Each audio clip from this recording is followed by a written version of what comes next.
Guys, আমি মেহেরিমা পাশে আছি তোমাদের। চলো আজকে আমরা মজার মজার কিছু কবিতা বলবো। মেঘবালিকার জন্য রূপকথা লিখেছেন জয় গোস্বামী। আমি যখন ছোট ছিলাম খেলতে যেতাম মেঘের দলে। একদিন এক মেঘবালিকা প্রশ্ন করলো কৌতূহলে, এই ছেলেটা নাম কি রে তোর?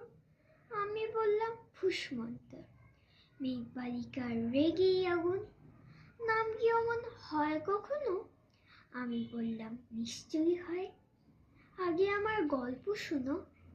মেঘবালিকা বলল, সেই তো রাজা, সেই তো রানী, সেই তো একে ঢাল তোলো, সেই তো রাজার পক্ষে রাজি, শুনবো না ওসব বাজে। আমি বললাম তোমার জন্য নতুন করে লিখবো তবে। মেঘবালিকা বলল, সত্যি লিখবি? লিখেই কিন্তু কামাই দিবি, মনে থাকবে? আমি বললাম তোমার জন্য লিখতে পারি এক পৃথিবী।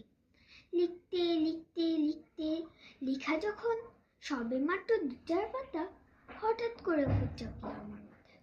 খুঁজতে খুঁজতে চলে গেলাম ছোটবেলায় মেঘের মাঠে। গিয়ে দেখি চীনা মুখ তো একটিও নেই তলাতে। একজনকে মনে হলো ওরে মধ্যে অন্যরকম। গিয়ে গিয়ে বলি তাকে, তুমি কি সেই মেঘবালিকা? তুমি কি সেই?